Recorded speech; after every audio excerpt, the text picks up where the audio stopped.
All right. Hello, everyone. Welcome back to Comics for All. Today is Tuesday, February 17th, 2026. Thank you for joining us wherever you are in the world. My name is Jamison. I am your host here at Comics for All, a comics librarian where comics, creativity, and community all connect. Today, as our guest, we have Ray Jamison. Ray is a comics creator all extraordinaire, so he's going to be talking about his creative process and his upcoming Kickstarter, which we'll share the link for that here in just a minute. But Ray, thank you for taking time out of your schedule to join us. And like you said before we got on, you just finished recording another podcast. That's the life of a comic creator. Well, one thing I do appreciate a lot is just being able to talk to different people and talk about common likes. One of the most interesting things is if you ever go to an event, Comic-Con is a great example. Suddenly, certain things you don't speak about day to day with your coworkers or family members per se, suddenly it's open conversation. It's like a little magical reality, a blip in time where you get to express portions of yourself you don't necessarily get to freely do all the time. So I'm more than happy to come on podcasts and talk comics all day, all day.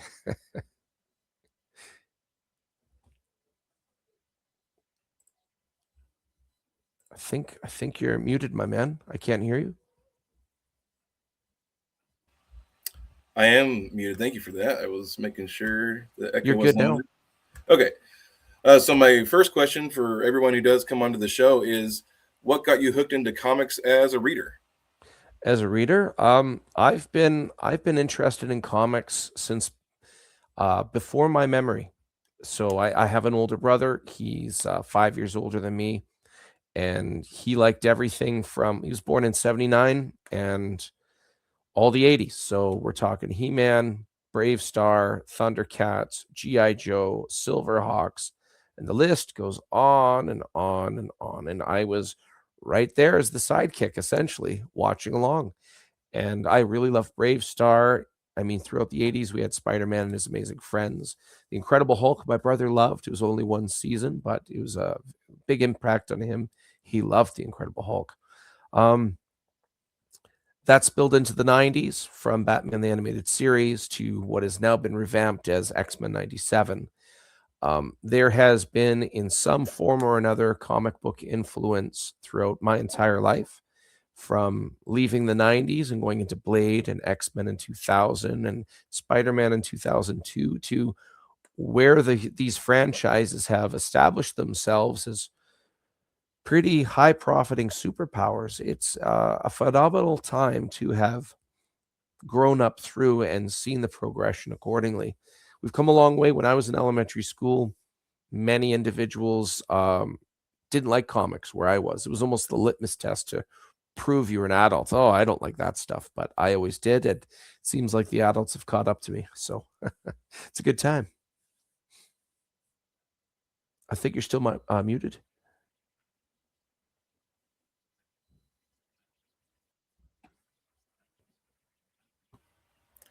There we go. I've been doing that and it seems to limit the echo a little bit. Um, so, as an adult or a young person, actually, when did you come to the realization for yourself that you actually wanted to be creative and be part of the comics community? Well, I've always loved comics in the respect of drawing. I've never had the opportunity to pursue that passion and make it my profession. I took comic courses when I was a kid. I've always wanted to make these types of expressions. I guess by heart, I do like to produce and express just as an artist would. And up until recently, I've had the opportunity. I've established myself in my day job and my career, and I have a wife and children, and uh, leaving my 20s and just leaving my 30s, I feel like I'm not so much in a rat race, so I can actually sit back and pursue these types of hobbies, such as a comic book.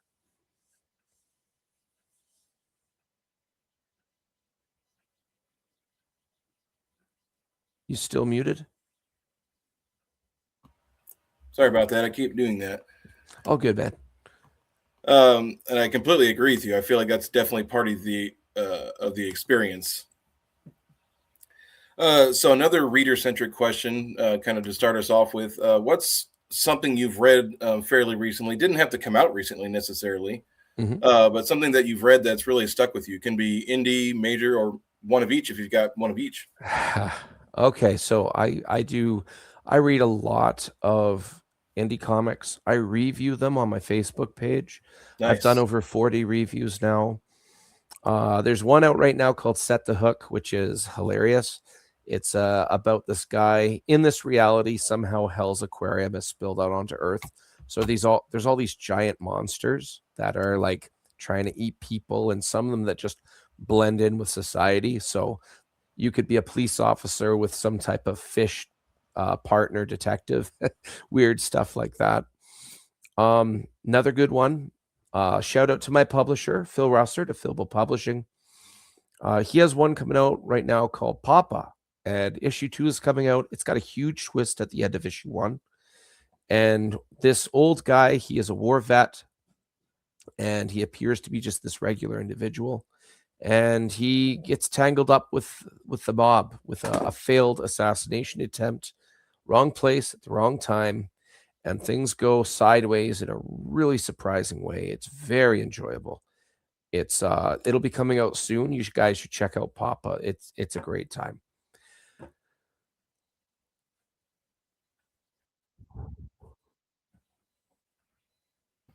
There we go. Definitely a shout out to Phil and Philbo Publishing out there. They're definitely really helping with distribution at this time. Yes. So, for viewers out there who are new to your work, who haven't met you before, how do you introduce yourself as a creator? Like, what do you actually get to do in the comics community? So there's a couple things I do. The first one is podcasts, hanging out with people. People enjoy company. And um, like I mentioned before, getting to express yourself in a new or not nomenclature, a new group, a new little niche of people that can share ideas and stuff. That's a big one. I've already mentioned doing reviews. I like giving back. There's one thing to go on a podcast and say, I'm a big deal. If you don't believe me, ask me. I'll tell you. I don't want to be that guy. I want to give back and not just talk about myself all the time, only when that's necessary. I love reviewing comics. I have 6 on the go right now, and they're all really interesting stuff. Another good one, Lori Calcaterra's Path of the Pale Rider. She has a really cool story that involves what if death is broken. So when you die, you're an animated corpse. You just keep on functioning, but your body pardon me, your body keeps breaking down.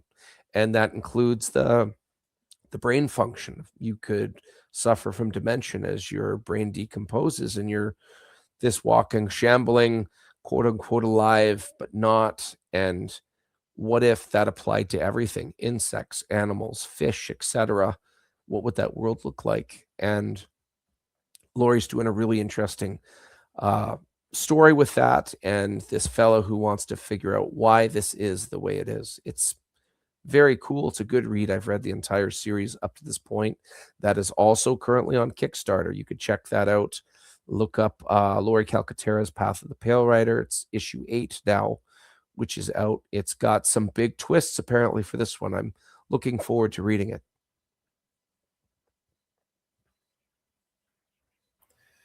Yeah, I'm definitely. You basically gave me a nice pitch to pull me in, so I'm definitely gonna get some copies now and try to read it myself. I did put the MadCaps issue 3, which is your upcoming Kickstarter, in the chat too, so people out there can check that out. We'll Right on, man. delve into that here in just a few minutes. With a upcoming campaign and just everything being creative and being part of that community, what does your your average work week look like here for the next month or two? In regards to comic life, well, Yes. last year on issue 2, in regards to podcast promotions, I did 62 podcasts and Whew. streams total. I'm looking to beat that. It's just a personal thing. As you could tell, I'm an extrovert. I love talking to people. Yeah.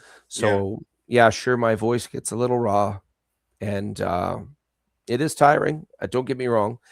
I sleep well when the campaign is done, but that's a big part because I am indie. It's not like I can spend thousands and thousands of dollars on advertising. I can't. I'm not going to show up on TV commercials or commercials you'd see in between videos with online streaming. So I want to talk to people that like indie comics, and this is my thing. I'm happy to talk about it. The other portion is I've got some trailers coming out, and you are the first person I've said that to out loud, but I can't say anything else, unfortunately. It's torture not being able to talk about this entire story. I've said this joke with other people. I want to break even. That's the only reason I don't talk about it now. I love this story, and I'm excited to finally be able to openly speak of the whole thing face to face with people. So it's going to be a good time. I promise you that. Yeah, that's got to be really exciting to be able to finally, like you said, open up and tell everyone all the details and all the things that you've and all the heart that you've put into this project that you can clearly Yes, tell. We've got Victor Medina who has joined us in the chat, so he's saying hi out there. that's my interior artist. Shout out to Victor Medina. Check out his stuff, man. He produces some good work. That I could speak for days about some of the cool stuff he's made for me, man. Love that. Yeah, we'd love to have him on. Victor, shoot Ray an email and we'll get you on the show here soon. So, now that we're delving into, the MadCaps issue 3, that's the main reason why we're here today. Can you kind of tell us where we are in the overall story arc, and Yes. how would you describe the jump from issues 1 to issue 2, kind of setting up issue 3? Okay, so solid question. So these 3 issues, they all take place over one night, and it's told in essentially like acts, beginning, middle, and end. And in issue 1, in the first couple of pages, the sun is going down. By the end of issue 3, in the last handful of pages, the sun's going up, and I wanted people to really feel like you're stuck in with them for one night. And I wanted them to feel like the world existed before the story started, and the world will exist when the story finishes. And I am a big fan of being able to tie issues together and justify making cohesion. So I'm sure you've seen with a lot of mainstream comics, you know what, for this ongoing monthly, we need a filler issue because 2 issues now, we got to do a crossover with a different ongoing monthly. None of this is filler. Initially, I wanted this to be 2 issues, but I had to spread it out to 3 just because it felt a little too condensed. So, issues 1 involves 4 old friends that haven't seen each other in a while getting back together for the first time in what feels like forever, and they happen to be in the wrong place at the wrong time, and they find themselves in the middle of the starts of an undead outbreak, and they are able to help the guards stave off these zombies from overrunning their city, Ivywood. One thing leads to another, and it's believed that a local junkie who has no bite marks on him but was turned. The party runs suspicion that this new drug circulating called Weave may have something to do with the undead outbreak. They follow some leads going into the second issue, and they find where there's a headquarters where this stuff is being distributed from. To their surprise, there's also captured citizens, and it kind of takes their initial plans for a bit of a turn after saving these citizens. During this, they're able to acquire a book in this bandit's hideout, and it can't be deciphered what's written in there. Madrakis, using some arcane ability, is able to decipher what this book says, get some information from it, and he's not happy with what he's reading. Within the first 3 pages of issue 3, this is not spoiler territory. It's kind of described in the pre-launch already, but it's revealed that there's going to be a curse on Ivywood when the sun rises, and they don't have. This is time sensitive, and then the closest people, even going and asking for help, is going to be time wasted that they don't have. So this is the end of the night. They're not in their best condition. They're tired. They've spent themselves, and anytime you've been with your friends, if you've ever, my friends were around, so I made sure not to do the cowardly thing. This is a similar scenario where if we don't step up, we will never forgive ourselves. And I've said this in other podcasts. I'm not saying whether or not they're biting off more than they can chew, but there's a lot to chew. There's a lot going on here. Well, as a reader, I feel like there's then multiple different avenues for readers to get pulled into the story and the plot, which is great. Thanks, man. Of course. So we can delve a little bit now into the world and kind of characters and themes of Madcaps. It's been kind of fantasy horror kind of twinged together. It can go in a lot of different directions: creepy, funny, tragic. Kind of what's the tonal mix you're aiming for, and how do you kind of balance those all together? Well, I'll give you the best compliment that I've ever heard from early Marvel Spider-Man. After 10 years of being successful, Spider-Man was the #1 magazine read by college students. And when you read those earlier books, they're not 1,000% PGs. Yeah, people get shot and stuff sometimes and other dynamics, but basically from preteen onward, anybody could read those stories, and a lot of them were good stories.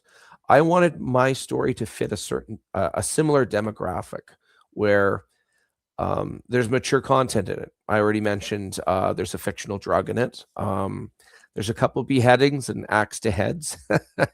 But overall, it doesn't rely on that type of shock, grotesqueness. Don't get me wrong, some people love that stuff, and all the power to the people that provide that kind of thing. But I wanted something where it wasn't so tame that it felt like it was for kids, but at the same time, I wanted that balance of pardon me, good yawn.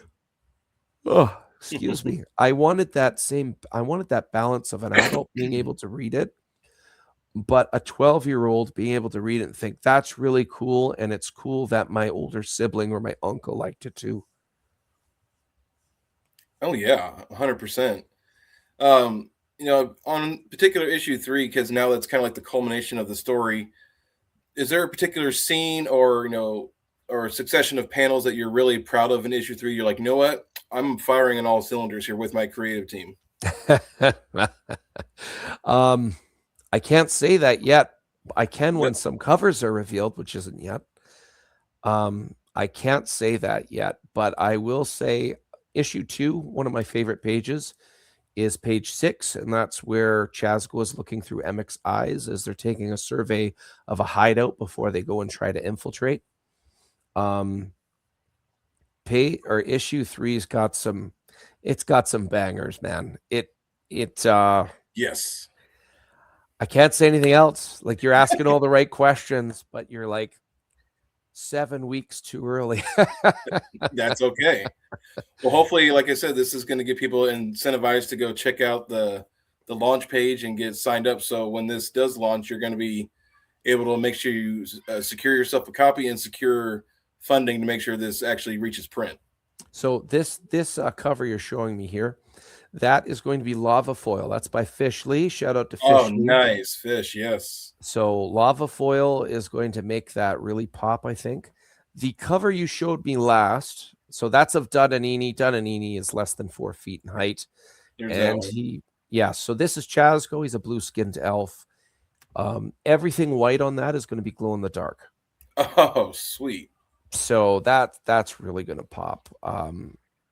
Chazgo is, I think, in regards to complexity of character, I think he is arguably top of the list, I would say. It would be very understandable to argue that. And in all the other issues 1 and 2, he's hiding all the time. Not many people like his kind, so these blue-skinned elves are considered xenophobic. They want nothing to do with outsiders. Chazgo wants nothing to do with his people. He feels they're very dysfunctional. Those people are in a mountain range that's riddled with silver deposits, hence the blue skin. In real life, this happens to humans. If you consume enough silver, it actually tattoos your skin cells blue, which is pretty wild. Yeah. But one guy was interviewed on Oprah. I forget his name, but it looks fake. It's crazy. But anyways, Chasgo with all that silver in his system makes him immune or resistant rather to a lot of magic. He has some really cool dynamics about him, but he's always hiding his appearance because people that see him would kill him on sight just for what he looks like. I'm sure every human being on this planet, there's certain things they don't wear on their sleeves when they're giving first impressions of themselves. I think everybody in some form or another can relate to Chasgo a lot in that respect. But anyways, Absolutely. yes, this one's going to be glow in the dark. So anything white there is just like going to look amazing when it's done. I am so excited to see what that looks like. I'm really looking forward to getting that one in my hands. That Yeah. was done by Pogs Art. He's out in the Philippines. He has over 175,000 followers on both Facebook and Instagram, Oh, each one. wow. And that's colored by Dave Kemp, rather. He's colored for me in the past. Dan and Dave have colored various different projects for myself and others.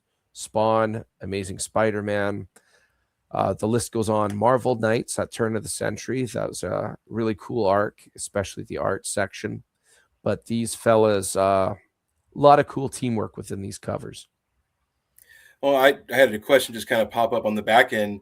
When the covers are being created, is there that intent to do like glow in the dark and or like hollow foil? Is there an intention to do that originally when the design, or is that kind of like a back end decision? Like, oh, this is an element we can add.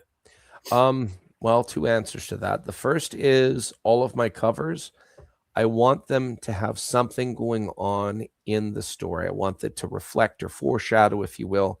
Chasgo in the first two issues, he's always hiding. He's very careful. In this case, all of that's out the window because the dynamics I've already listed. So you could see here, he definitely doesn't look like he's hiding. No. With that said, I always I like specialty covers. I don't want to over glorify them, and uh, I don't want it to be like a cheap cologne, too strong, too much. Hmm. So I would say if I had a glow in the dark cover for this, what would it be? Well, Chasgo's arcane abilities are predominantly a white color. So I think that would look really good as glow in the dark. I speak to my I speak to Pog's art, and then when it's colored, I said this is going to be glow in the dark, so color accordingly, anything white. And I give just enough creative constraint to allow their flair to bleed through in conjunction with what I'm looking for. The end result, I'm super happy with. Same thing with the lava foil cover with Fish Lee. Yeah, let me go back Um, to that. all I said to him is, I want Dunnan walking away from what used to be a building now on fire.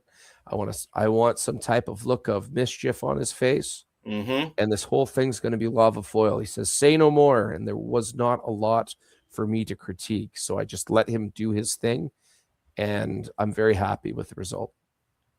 Oh yeah, this is a really striking cover, and shout out Fish for putting this phenomenal work together. And you've kind of touched on this a little bit, but if you can take us kind of back to the origin point for the series itself, did it come from a single concept, an idea? Was it a mashup of different concepts that you had? How did the kind of the idea for the Madcaps itself come together? Well, the Madcaps is actually it's funny you mentioned that.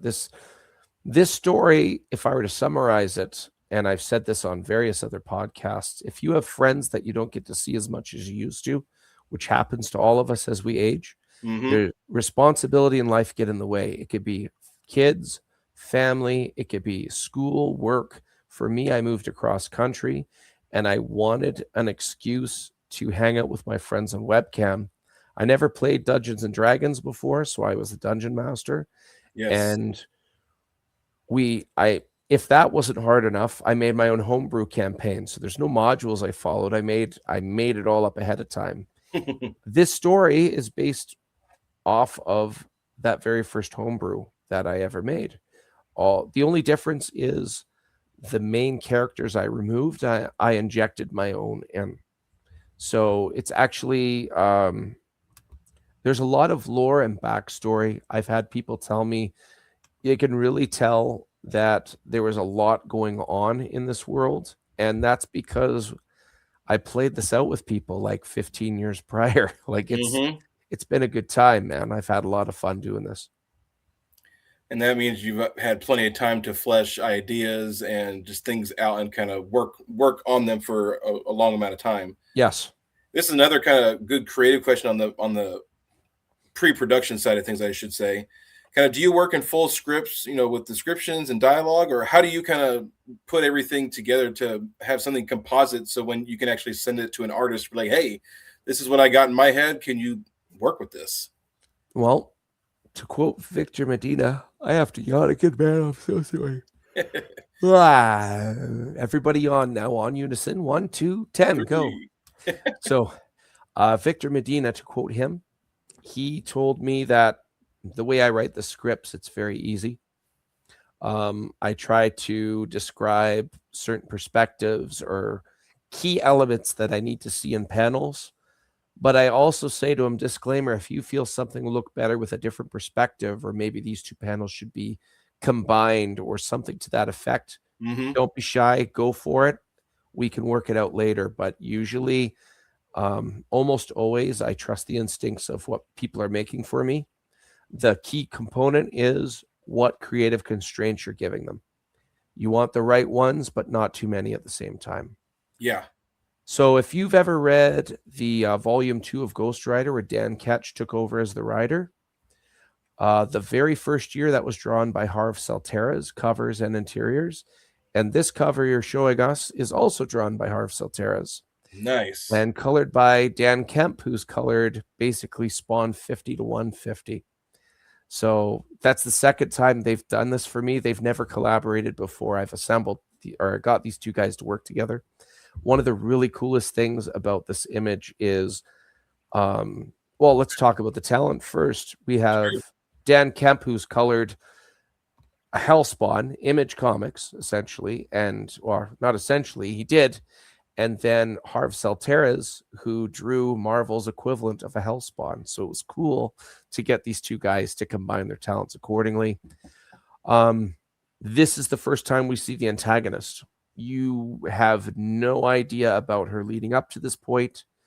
This is very abrupt just for me to show. I showed this off like a week before Halloween. And this is an elven necromancer, a walking contradiction. And there's a lot going on, and a lot of questions, and all of the important ones anyways, are going to be answered when you get to issue 3. That's a great tease. And this cover in particular, I don't know why, but I really just like the placement of the staff with the aura and with the A. I feel like that's just really appropriate. Yes, and even with the bloom underneath, it seems to all have it's almost like it was done on purpose. These guys are brilliant. These guys are brilliant what they do for these books, man. Yeah, when artists are kind of firing all cylinders, it's incredible what they can create. And you touched on this in your last answer, but was there any examples of where the artist choices changed or even elevated a scene from how you originally had kind of proposed it? A big one, I've said this a lot of times, issue 2, page 6, I believe it is. That's where Chaz go. It's the splash page of him looking through the eyes of his pet albino 3-eyed crow named Emix. He's looking through the eyes, and it shows it through the eyes, but it also shows him concentrating at the same time. Many people really love exactly how these people. I said very little. I said I want to see him concentrating in the middle, and I want to show what he's looking at in the panels. The rest was all of them. All of it. Micah Myers, of course, has been lettering everything, even his choice of how the dialogue was placed in there. Just work of art, man. No pun intended. Just a work of art. Yeah, it really is. And Micah is a really talented letterer and creator. If you haven't heard of him before, definitely check him out as well. So now we get to delve into the Kickstarter itself and a couple of questions about that. I already did put it in the chat, so make sure you sign up to get notified when it launches. But Ray, what is the kind of the goal for issue 3 for the campaign? What is the money funding in terms of getting it to print? What kind of walk us through that for us if you can? My funding goal? Yes. Well, I pay for all of this up front. I save up, and then I pay for all of the talent. My funding goal is $500. I'm not The reason I chose 500 is if I set it to 5 or 10,000 or whatever the number is, I don't want to be saying, make sure to buy in so I get funded. I'd rather Right. it be funded, and I'd rather tell people it's already funded. Buy the thing. It's great. You're going to enjoy it. You don't need to enjoy, or you don't have to have memorized 70, 80 years of lore like you do with Marvel or DC. No disrespect to them. When you read it, when you start reading it, you can walk in with zero expectation. When it's done, you could say, I read a whole story and I enjoyed it. How often do you get to do that with mainstream comics? Not so much now. Everything is connected in some way, and Yeah. there's a bunch of veins, and you have to read and get a bunch of references, or maybe look on Reddit. I didn't understand this certain specific thing said in this one issue. None of that. Just go and enjoy. That's how it used to be, and that's how it should be. So just go in and click on follow, even if you couldn't financially back, but you're liking what we're talking about here. If you look up the MadCaps Kickstarter and click on follow, you'll be helping me out on the algorithmic side of things and Yes. making sure other people will have the chance. How can they even say yes or no to buying into something if they're not even aware of its existence? So definitely, I guarantee you it's worth a chance of reading. I'm getting a lot of positive reviews. And the deeper we go into the story, the That's more great to hear. questions, all the good questions are being asked, which lets me know, regardless of how good it is, I know it's not like subpar, if that makes sense. It does. That's a great way to put it, actually. And what you can talk about, are there any particular rewards or tiers that you're particularly excited about for the campaign that you can talk about? No, not yet. That's okay. I wanted to It, ask just in case you could. you're asking all the right questions. You're just like a half step ahead of me, but I am liking to hear these questions. That's for sure. All right. Well, then I got a question that of good follow up. Then, how are you approaching this campaign? From issues 1 and 2, uh, that you learned from those campaigns that you're applying to this one. Um, well, issue 2, what I learned is just promoting more. What I learned moving into issue 3, everything that was successful in issue 1 and 2, I can glean and make sure, like add-ons, what type of tiers people like. Mm-hmm. Um, that's overly vague, but it does answer everything. This is the main cover. It's done by Victor Medina. This was actually his warm-up for drawing the interiors to issue 2. I liked it so much. I wanted it to be the main cover for issue 3. I really like it shows how all of their scaling of Mm-hmm. how they're all sized to each other, from a Dracus who clears 6.5 feet all the way down to Little Dunanini, who is less than 4 feet tall, and a half dwarf, half gnome. Like, how often you see that, right? Yeah. One compliment I've gotten is they really like how visually and story-wise all these characters are very unique from each other. And I've had a lot of good one thing with Dunn and the little guy. He gets I just get a message from my wife via text. Anyways, the coolest thing about Dunnan is everybody else seems to have expressed themselves in some way in issues 1 and 2. Some people like Madrakas because he's definitely outside of the trope, highly intelligent, and the most dangerous thing about him is his ability to dabble in the arcane. Uh-huh. They come across that he's kind, although not a pushover or some dopey oafish doofus large meat shield. You know, that classic cliche trope. Mm-hmm. Chasgo, we already talked about, the blue-skinned elf who has to hide his appearance even with the very people. With the exception of these 3, nobody knows what he actually is. And it's very interesting to see him dabble so close to danger, being the representative of a noble. If his identity was ever compromised, he'd be killed on sight. Sarlacc, the full-blooded dwarf who lived out in farmland. His dwarves, they over many, many generations have been terraforming swampland from the Ooh. inside out. Because of that, I mean, surprise, surprise, stubborn dwarves, right? But because of that, culturally speaking, they're really good at tracking and pacifying those that go bump in the night. Between that and his devotion, he has some blessings, we'll call them, including a special ward that can repel the undead. But Dun and Eni, we haven't seen too much about him. We do know that he is essentially a mutt, and through his combination of bloodlines, somehow he has a control over metals and crystalline structures. That telescope over his shoulder, he can blast raw magic out of it, which he syncs to his goggles. And he's like a little bit shorter than a dwarf, but doesn't have a beard. And he draws from both bloodlines, but he has a hard time fitting in with either culture. So as a byproduct, he actually treats his closest of friends no different than he would a family member. He has a very unique aspect. Some people ask about him, but when you describe that right now in this scenario, his focus is on his three friends. You look at him a little different, and he starts to make a bit more sense. I like that a lot. And I don't know if you touched this. If you did, sorry I missed it. But how far ahead have you kind of mapped the MadCaps? Are you talking a type miniseries, an ongoing saga, or kind of somewhere in the middle? Oh, I get that question a lot. So for these 3 issues, this was my plan. That's it. That was going to be the whole thing. If it's successful enough, like right now, I know exactly where all these characters are going, right to the point where they die, like on their metaphorical deathbed. Oh, wow. This is drawn by Jay Sloan. It's almost finished being inked, and then it's going to be passed off the cover.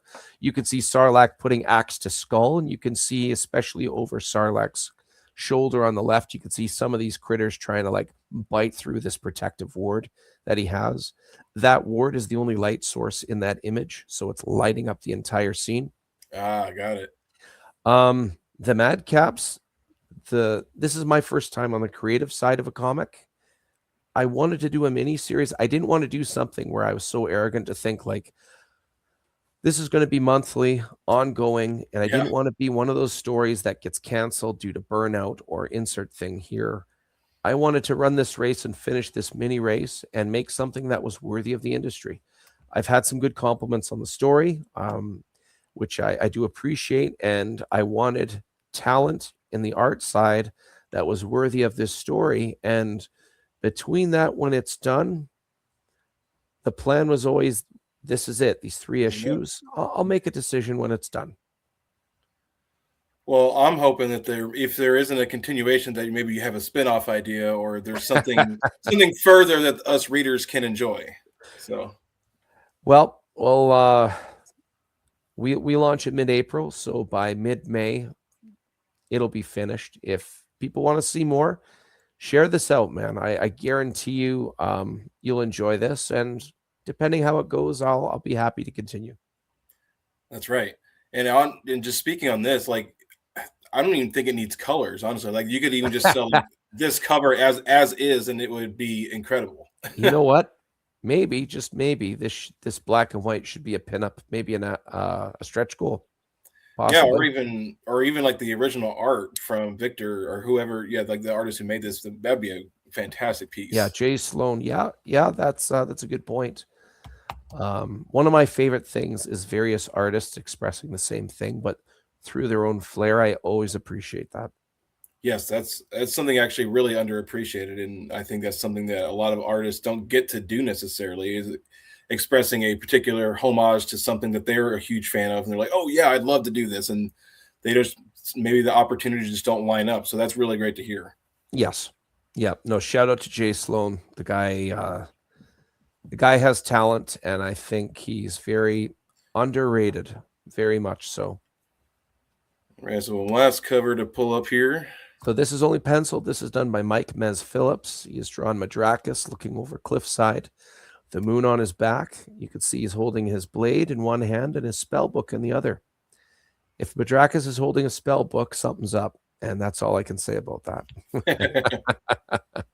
Something very ominous. Yes, but people really like Madrakis. If you ever watched Power Rangers back in the day, a lot of people, the reception I felt from people, it's almost like the Green Ranger equivalent. Okay. Considered quote unquote the coolest, never necessarily gives the the finishing blow, but does a lot of cool things leading up that to help towards said finishing blow. That's a great way to kind of contextualize the character. And you touched on this a couple minutes ago, but in terms of reader feedback or feedback from people who have read it and kind of interacted with the first two issues, has there been any really kind of memorable interactions or things that have taken you by surprise through the first two issues? Advertising this one in issue 2, one thing I've said many times, one of these four characters rather has disguises themselves as a woman to infiltrate a bandit's base. And I don't give any context to that, and people kind of laugh because it sounds so absurd. It makes sense when you see it, but Lori Calcaterra is like, I want Madrakis to be the one in the dress. Yes, 100%. That's believable, right? And we've had I've had some good thought-provoking questions in regards to like deep, intimate thoughts of like characters and why they would do a certain thing, or I could really relate to this character for this reason. One thing I tried really hard with all four characters is I wanted them to all have the same expression, but expressed differently. That expression is, who am I and how do I fit in the world? And if to over summarize all four of them, here we have Madrakis, a descendant of a large kaiju electric eel known as the Great Stormworm. He doesn't know too much about his kind. He was raised by humans, and the very little he knows, he clings to that culture. For example, he has this ceremonial armor on. He's not a fighter. I've already mentioned his intelligence. One of the things he inherited through his lineage is he can store lightning in his gizzard and vomit it out, which is really cool. People really like seeing that in the first issue. I'm not saying whether it happens again, but you'll have to get issue 3 to find out. That's right. But how does this guy fit in the world? Well, the thing is, he doesn't like people. In the very first issue, one of the first thing he says about coming back to Ivywood, he says, I'd rather be somewhere with my nose in a book. He can't hide who he is, and he's unapologetic, hence wearing armor. But on the flip side, it does draw some attention that he doesn't want. Another example being Chazgo. I already mentioned he actually hides who he is so he does not die. Another example, Sarlacc the dwarf, who starts a church in a town that's predominantly human. Well, he's a dwarf. He's suddenly the outlier. This is his choice. This is his something a burden he chooses to take on to help those less fortunate. And then I already mentioned Dananini. He doesn't really feel like he fits in, but one thing he does crave, and he really likes working with, his camaraderie. So he doesn't hate any of his family members, but it's very understandable. He's a dwarf without a beard, or he's an exceptionally tall gnome. Pick your poison. He doesn't fit in either way. And that's obviously an unfair oversummary, but it does give you a rough idea of how this guy, who am I and how do I fit in the world? Well, he's still figuring that out. Everybody that's read this story relates in one form or another, at least to every individual. The most common one being Chazgo, who physically hides his appearance. And every human being, I think, can relate to not wearing your identity on your sleeve on first impressions. There may be something like, it's not very popular, so I might not use this with my opening sentence when I'm meeting somebody, or something else. Like Chazgo's is an extreme. This person hates me because of how I look. Nobody can relate to that, right? No, I mean, I think everybody can glean something from the story arc. Love that. So for yourself, in terms of, is there any convention appearances for yourself as a creator, and attending any as a fan either? I always attend the local one up here in Winnipeg. Super cold up here. You know what? It's actually warmed up. At one point, we had this really ugly cold snap where in Fahrenheit it was -54 for a day or two. Ooh. It was like super scary. Your spit shattered on the pavement. But in regards to Comic-Cons, I would be interested as somebody. I've gone as a fan. I've never gone on the other side. Once issue 3 is done, I'll start considering that. I think it's a huge step in terms of being a creator, being invited to shows. Yes. Yeah, I concur. Are there any hints on things that you're working on for the rest of this year that you can talk about? And if you can't, that's okay too. Well, what can I say? I can say that I want to tell you. One thing I try really hard to do is I don't start boiling a new pot until I finish stirring the other. So I'm That makes focusing sense. on the madcaps right now. There are some people that can stir multiple pots. Phil Russert, for example, I don't know how he does it. I'm glad he does. All the power to him. Distribution, publishing, writing, and the list goes on and Yeah, on and on. All the power to the man. That's not my thing. This isn't my day job. So I do it casually. I'm going to focus on one thing at a time.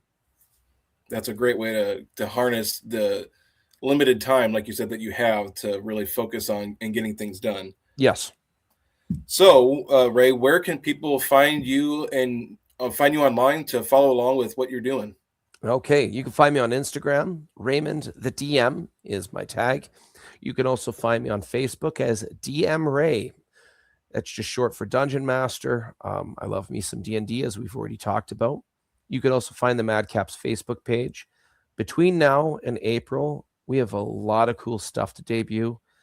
I wish I could talk about it with you now. I'm going to have to come back on when there's more to show off. Absolutely. And it's going to be a good time. I promise you that. Yes. Looking forward to having you back on. The last thing I'll say is Yeah. the Kickstarter pre-launch page, the MadCaps issues 1 to 3. If you look that up, just clicking on follow, like I already said, that will help in huge ways. We're just hit 120 last I saw. Super grateful that many people are interested, but the more the merrier. This entire thing, it's one complete story. I guarantee you will at least appreciate it for what it is. It's for friends. It's an homage to that level of camaraderie, told through the theme of a fantasy setting, through the medium of comic book. Man, I don't know how else someone can better pitch it than that. So my last question for us to close this out is kind of a fun one, but do you have a favorite snack or a meal as a go-to when you're sitting down and need to work on a project for a couple hours and kind of power yourself through? Um, Popcorn is a good go-to just because it's light. Yes. I have this thing in my house called Jamison Party Mix. Where do you guys have Smart Food popcorn, the white cheddar stuff? Yep. Mix that with Doritos sweet chili heat. That's a good combo. Yum. That's That yeah, sounds really good. that's good for watching a movie. Projects that might be a little too make your fingers a little too dirty. Right. But that's one of my favorite snacks is that combo. Jameson Party Mix. You heard it first here. That's right. I mean, it's a good name, not gonna lie. All right, Ray, this has been a fantastic conversation. I'm really glad we were able to get you on. And yes, let's definitely bring you back on when the Kickstarter goes live or near that day. But any last thoughts you'd like to share before we head out? Yeah. Life's too short. We should all get along. I'm not saying that because there's this big pandemic of haters or anything like that. It's just sometimes people have a bad day. It's easy to try and put that on somebody else. But at the end of the day, if you're having a tough time, the answer to that is doing something good. If you're having some destruction in your life, create something. Do some creation, counterbalance it. That creation could be as simple as giving a compliment to a person. You're creating something, a good thing for somebody else. For others, it might be drawing a picture, but I think this is an underrated dynamic that people should really focus on. I have absolutely agree. And my friend Matthew, he's a comics librarian. He just says, be kind and just read comics. That's really the two simple things that you can do that will go a long way. Yeah, it's true. All right, Ray, this has been a great conversation. Again, thank you so much for taking some time. I know you're busy out there promoting. So again, thank you for coming on. Everybody out there, this has been Comics for All, where comics, creativity, and community all connect. I think Ray's been a great representation of all three of those. Ray, thank you so much again. So everybody take care and we'll see you next time.